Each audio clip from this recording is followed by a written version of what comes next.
The patient ran down this road you see here, and then if you follow me, he came through the fence here at Fort Myers High School. Well, this is the area right off of Forsman Boulevard where the fire first started, and if you take a look behind me, you can see all of this brush damaged in that fire. This morning, Florida is continuing to transition into phase 2 of reopening. We've been told by a neighbor that the mother actually pushed her 13-year-old daughter out one of the windows you see here. We're talking about 50 or 60 dead fish just right here in Big Hickory Island Preserve along the shoreline. Yesterday was trash day here, but as you can see, a lot of it was not picked up. More and more people are choosing to move down to the Sunshine State because there's no income tax and the cost of living's low. Before the COVID restrictions went into effect, more than 1 million people came through this airport. As you can see, paint is still splashed on the walls here, and trash is still strewn down the side of Edgewood Avenue. In total, Meal was out on his own in the Everglades for 12 days. Well, the results here in Lee County are reflective of pretty much the rest of the state. Joe Biden won Lee County with a pretty comfortable lead at about 60% of the vote. Well, Jane, just a few miles upstream from where I'm standing here, blue-green algae is sitting like a film on top of the water. When contacting the Reemployment Assistance Program.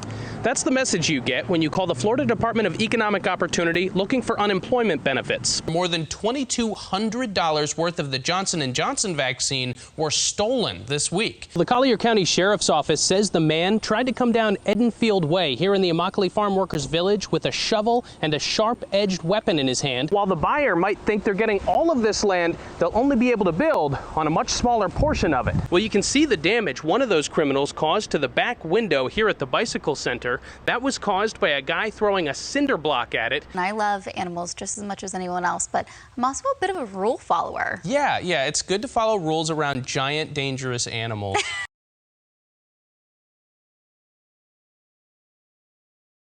Well, as you can see, that boat is still stuck here on the Matlacha Pass Bridge right now. Several fire departments and emergency responders have shown up, but without Hurricane Ada letting up, that boat could be there for quite a while. It was a desperate scene around 11 a.m. Wednesday morning as Christian Manzon tried to save his boat. He says it was anchored offshore when the storm blew in, and several onlookers watched as it hit the bridge. The anchor wouldn't hold, and it slammed right there into the bridge, so. The sailboat ended up right here. There was nothing I can do, really. It was too fast, too quick. Some of those onlookers jumped in to see if they could help. He's going to lose his boat unless we can get it out. They tried pulling it with a rope and even got it tied to a winch, but it wouldn't budge. This boat here, there's 3 of us tried, pulling. It's just that current is so strong right now, you can't even move it. The winch isn't even moving. The boat crashed into the dock at the Bridgewater Inn. The general manager says they're now worried this could impact their future business. The boats are tied to the dock, and they're loosening the pilings and they're slamming into them, so we're worried about the damage it's going to do after this is all over.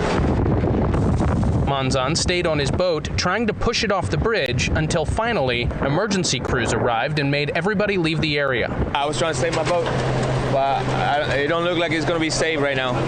And Manzon tells me he actually lived on that boat, so he's worried he may have just lost his home. And emergency crews are also worried that the mast on the boat may snap off and fall across the road, so they've discussed possibly cutting it off, but they haven't taken any action for now.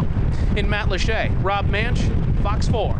Early this morning, deputies showed up on the property and told people they had until 5 p.m. tonight to get off of the premises. And as you can see, there are still several people here after 5 because a lot of them told me they don't really know where they could go.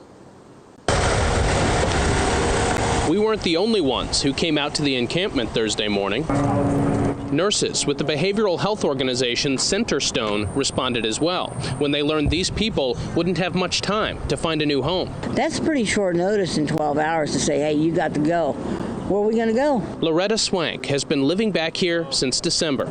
She's still on the wait list for housing. Centerstone was out here. They said we're at the top of the housing list because they took all my info. But just like the lady has said, it could be next week or it could be 4 months. It could be a year from now.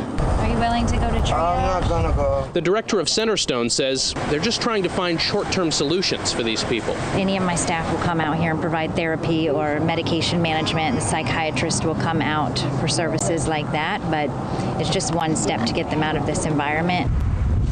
Across the bridge in Fort Myers, people are picking up and moving as well. I'm helping people get their tents packed up and trying to get them out of the north side of the park. This area is soon going to be a construction site. Angela Stevens told me she's been here for a few months now with her dog. And they're going to move us to the other side, and I don't want to be over there. Nobody does, because it's kind of wild over there. Then, just after 2 o'clock, the sprinklers came on as people were packing up. Stevens says that's never happened before. She's just hoping she can get in permanent housing soon, just like Swank, who says while she waits, she just wants a safe place to sleep. I've always had a place to live, always had food and everything, but it just seems like things are going downhill for everybody. And a lot of the people living here behind the shopping center feel like this is kind of a slap in the face from the sheriff's department, because the sheriff's department told me they told these people months ago it was safe to live here as long as they kept the area clean. But the sheriff's department tells me those code violations came from some people using drugs. The service here at Mudge Ranch today was standing room only. Officers from other counties, even other states, made the trip here to LaBelle to remember their fallen brother.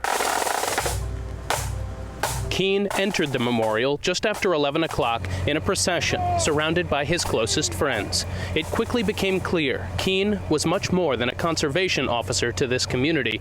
He was a role model. Keene just put a smile on everybody's face. He could brighten up any room. He just an amazing guy to know. Sarah Hall said she and Keene wrestled alligators together as a hobby. We were the crazy ones that decided to do it. I guess you could say it like that. But you didn't have to know Keene close to respect him. Thousands of officers traveled from across the state and across the country to pay their respects. This was an American hero. Absolutely. And they sent him off like an American hero. In a touching moment, an officer delivered a folded flag to Keene's father.